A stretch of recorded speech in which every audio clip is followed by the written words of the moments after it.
silver, gold, cash, and cryptocurrency. Three of these things are not like the other, and I think the majority of you watching this video know which one I'm talking about, and it's not cryptocurrency. That's not the one I'm talking about. It's cash. What I want to do in today's video is kind of talk to you a little bit about why I find stacking gold and silver important, why some people, I call them the crypto holders, find cryptocurrency important, and why all of us have something in common. Now, there are many people that are in the silver, gold, and cryptocurrency that make more of this stuff. But there are a lot of people that are into silver, gold, and cryptocurrency because they don't like this. And I want to deep dive into that by talking a little bit about CBDCs, which is central bank digital currencies, and the Digital Yuan, and something that I read about a while back, but I was thinking about over the weekend, and I thought would be a really good topic to talk to you about and explain to you why I believe that having things like this, and for some people things like this, is kind of important. So let's get into it. But before we do, guys, we are on our way to 100,000 subscribers, and take a look at this chest.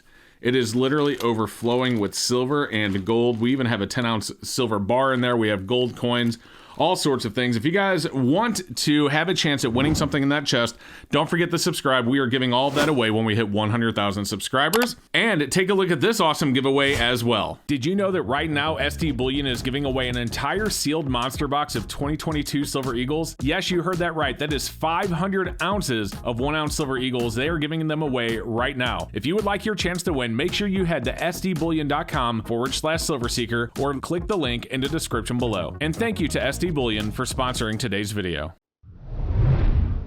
So let me start off today's video by saying, look, I'm not a conspiracy theorist and nor am I a financial advisor, so take everything I'm going to say to you with a grain of salt. But that said, I was thinking about, CBDCs over the weekend and an article I had read a while back, and it made me realize that while I've been kind of negative on the channel about cryptocurrency, I haven't given them, at least the majority of them, a fair shake.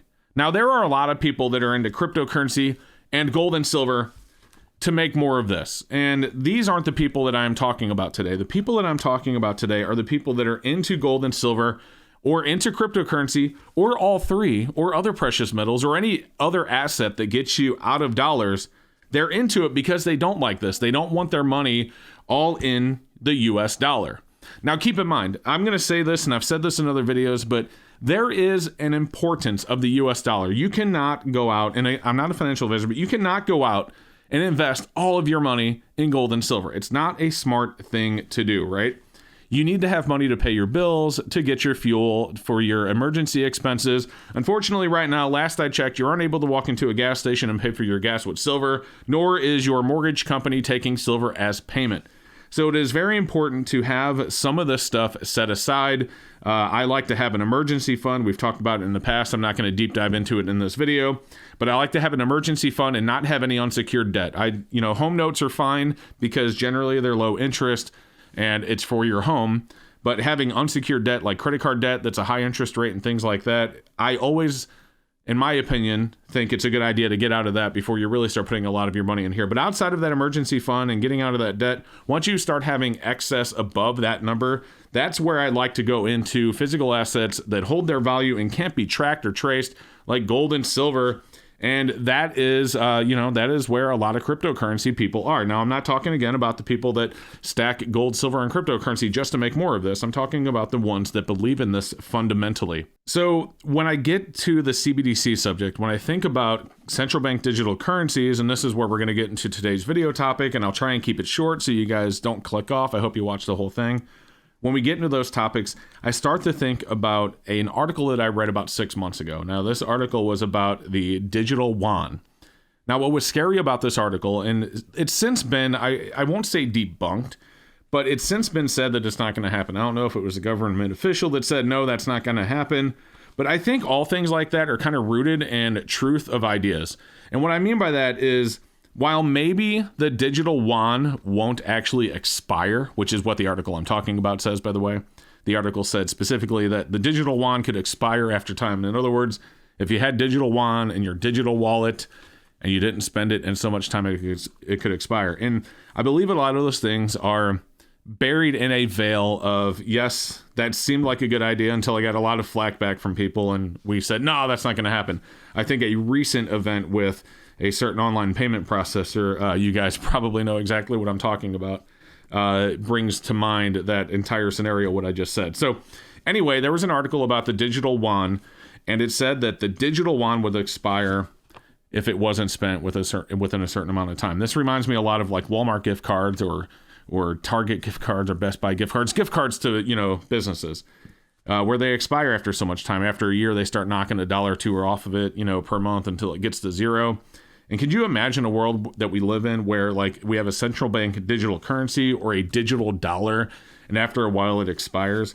Let's ignore the fact that it's 100%, traceable. They know who has each dollar. You have whatever your identifying number is, whether it's your social security or whatever, and you have your dollars attached to that identification number or whatever it is, probably social security number. But anyway, they're able to track every single thing that you spend your dollar on. And if you don't spend it in enough time, it will start losing value. They will start deleting some of it. Could you imagine if our dollar just expired? And imagine the world you live in, on top of that, let's talk about the digital dollar for a bit. Let's kind of get off course here.